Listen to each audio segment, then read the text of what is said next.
The competition for virtual reality headsets is heating up, and there are some clear frontrunners emerging. The Oculus Rift, whose Kickstarter project sparked the fresh wave of interest in the category, is going to launch next year, while HTC just clarified that the HTC Vive will be available from April. Sony's PlayStation VR will also release next year, and on the mobile front, the Samsung Gear VR is already on sale.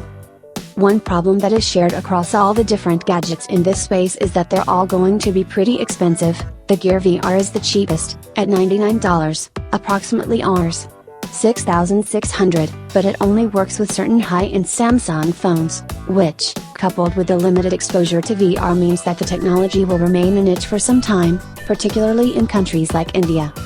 However, there are plenty of new headsets under development as well, including the Tesseract by Absentia, which is tentatively going to be priced at Rs. 12,000 for the HD version, and Rs. 20,000 for a QHD version. The Absentia team brought its headset to Delhi for Comic-Con, and we also tried the headset for an extended session the next day. How does the Tesseract measure up when compared to the Vive, Rift, or Gear VR? We've used the Rift Dev Kit 2, the Gear VR Innovator Edition, and the first iteration of the Vive. Oculus has shown off updates to the Rift, and HTC will be updating the Vive prototype before the consumer goes on sale in April, so the actual devices you can buy will be a lot better than the models we tried.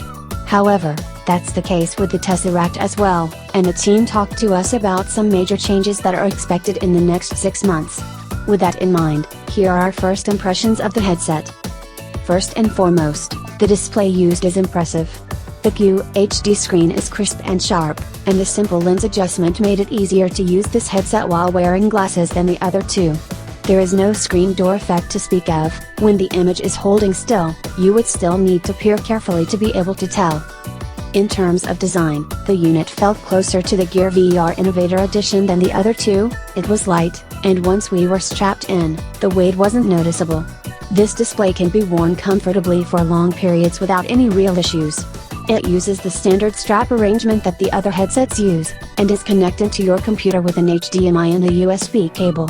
This is all pretty standard, but one big difference is that there is no companion camera to track your movement. You can't walk around in the virtual world and have your actions mapped automatically. You're still reliant on the controller. There's no head tracking either. This was the case with the first generation Rift development kit, where you could look around but not lean in. The second dev kit added a camera and LED sensors on the body of the headset. This means that you could lean your head forward to take a closer look at something, or flinch away from something. It doesn't sound like a big change, but it really helps with the immersion to be able to do this.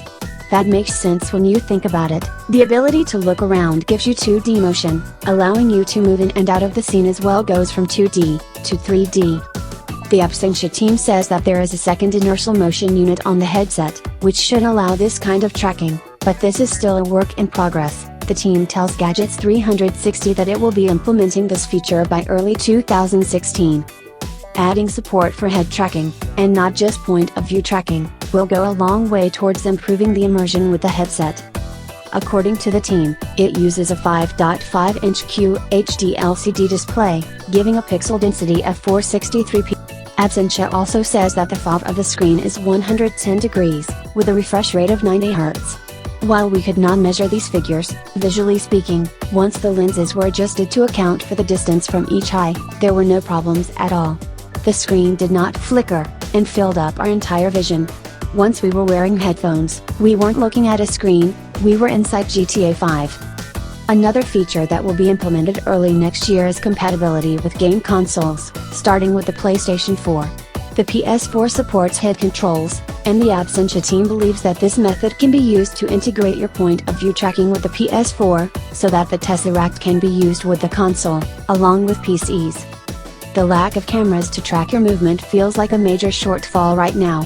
That would probably not stack very well with a lot of existing content, but it restricts the kind of experiences that are possible with the headset. The most moving part of trying the HTC Vive, for example, was Tilt Brush, a 3D painting app, where you could draw in the air, and walk around through the art you were creating. You could draw in neon lights, of textures like snow all, on a 3D canvas that you could walk through. It's a near religious experience and one that won't be replicable on the Tesseract. The focus on existing PC games is a double-edged sword. On the one hand, it allows the Tesseract to work out of the box with an impressive array of games, which will no doubt help with adoption. The lack of VR content is a big challenge right now. However, it also means that the headset will not be as optimized for pure made-for-VR experiences, which could lead to a compromised first impression. Of course, we're still some months away from the Tesseract's actual launch, and there is plenty of time left for the device to evolve. Oculus founder Palmer Luckey warned in a comment on Reddit that a lot of shitty headsets